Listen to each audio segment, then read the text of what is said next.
Permisi. Ya, silakan masuk. Makasih, Kak. Dewi ya? Iya, Kak. Silakan duduk. Makasih, Kak. Wah, saya senang sekali loh bertemu dengan Dewi. Dewi, bagaimana kabarnya? Sebenarnya kurang baik, Kak. Kalau saya boleh tahu, apa yang membuat kurang baik? Nggak tahu lah, Kak. Saya ini antara sedih, marah, pokoknya nggak tahu lah, Kak. Oke, saya memahami ya apa yang Dewi rasakan. Kalau Dewi berkenan, bisakah dibagi dengan saya perasaan yang Dewi rasakan? Mungkin sebaiknya seperti itu, Kak. Baik, bisa tolong jelaskan? Tapi Dewi maunya ini dirahasiakan ya, Kak. Jangan sampai ada orang yang tahu. Baik, saya akan mendengarkan keluh dan kesah Dewi. Dan di sini juga semua yang Dewi ceritakan akan dijaga kerahasiaannya. Ya, kalau gitu, Kak. Jadi tuh gini, Kak.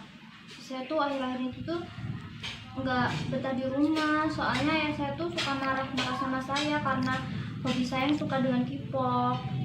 Baik, lalu bagaimana? Jadi tuh ayah saya tuh suka marah-marah setiap saya tuh pasang-pasang poster K-pop, saya nonton K-pop. Pokoknya dia tuh suka marah-marah nggak jelas gitulah, Kak. Saya jadi nggak betah di rumah gitu.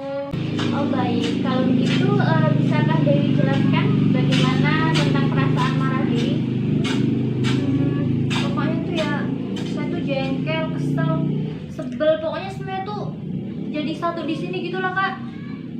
Saya jadi kayak jengkel banget pokoknya. Bisakah Dewi ceritakan atau Dewi gambarkan bagaimana saat ayah Dewi itu marah-marah karena hobi Dewi tersebut? Misalnya tuh kayak gini, Kak.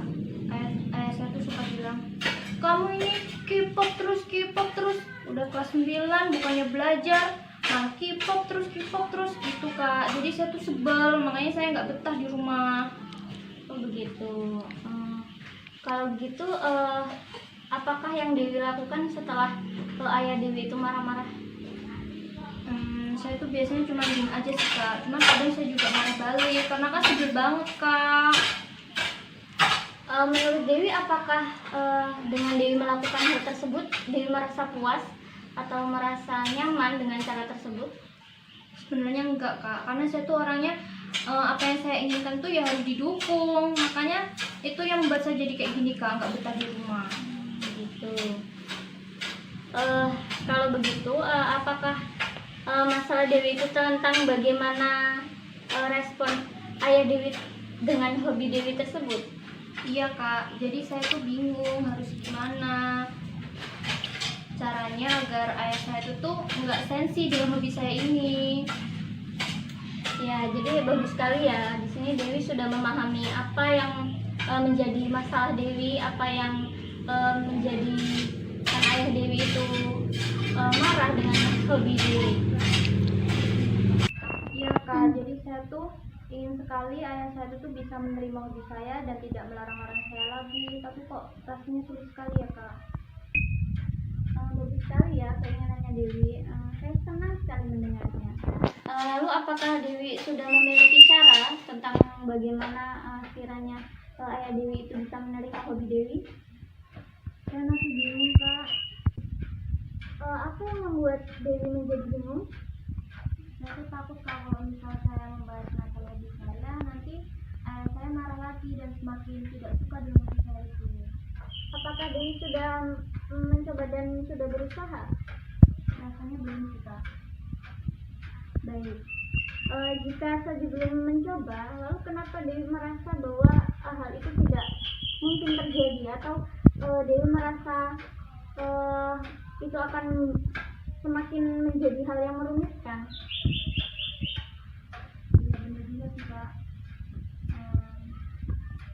Baik, kalau gitu nanti akan saya coba.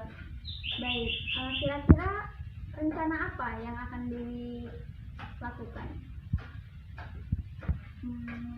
Gimana ya, Kak? Yang pertama, saya akan coba yakinkan kepada ayah saya kalau hobi saya itu tidak akan mengganggu sekolah saya. Caranya dengan saya rajin belajar, pandai-pandai saya aja untuk membagi waktu antara belajar dan K-pop, jadi agar nilai saya itu nggak turun. Terus yang kedua, saya akan yakinkan sama ayah saya kalau hobi saya ini nggak berdampak buruk sama saya. Justru itu malah membuat semangat baru buat saya, karena menurut saya K-pop itu bisa menjadi hiburan tersendiri buat saya. Karena kan kalau misalnya kita mikirin belajar itu kan juga akan membuat kita pusing juga kan Kak. Kita juga butuh hiburan kan Kak. Dan menurut saya K-pop itu tuh yang mengembalikan mood saya untuk belajar lagi gitu Kak, untuk gimana ya bahasanya, kayak menghilangkan rasa galau saya gitu Kak. Jadi menurut saya seperti itu Kak. Gimana Kak? Bagus. Jadi Dewi sudah tahu ya cara apa yang Dewi akan lakukan untuk mengatasi hal tersebut. Jadi sebelum pembicaraan yang kita tutup, bagaimana perasaan Dewi setelah berbincang dengan saya? Apakah Dewi mendapatkan sebuah kesimpulan? Saya merasa jadi lega dan senang Kak, dan juga saya merasa lebih tenang setelah melakukan konseling ini. Saya juga tahu bagaimana langkah-langkah apa yang harus saya lakukan untuk meyakinkan anak saya. Baik, setelah melakukan konseling sekitar beberapa menit, jadi yang dapat saya simpulkan, langkah-langkah yang akan Dewi ambil untuk meluluhkan hati ayah Dewi itu, yang pertama, Dewi akan belajar lebih giat lagi agar hal tersebut tidak menurunkan tingkat belajar Dewi, agar tidak menurunkan prestasi Dewi di sekolah. Dan kemudian langkah yang kedua, Dewi akan meyakinkan ayah Dewi bahwa pecinta K-pop atau hobi K-pop yang sedang Dewi tekuni ini tidak berdampak negatif untuk Dewi sendiri. Iya benar Kak, saya yakin seperti itu Kak. Oke, apakah masih ada hal lain yang ingin Dewi sampaikan? Saya rasa cukup Kak. Baik, bagaimana kalau kita tutup pembicaraan ini? Dan saya juga mengucapkan terima kasih ya, Dewi sudah mau datang ke sini dan bercerita dengan saya, berbagi keluh kesah dengan saya. Saya juga mengucapkan terima kasih kembali karena kakak sudah mau mendengarkan saya dengan baik. Baik, terima kasih ya. Terima kasih Kak, saya permisi dulu. Oh ya, baik, terima kasih. Misi Kak. Ya.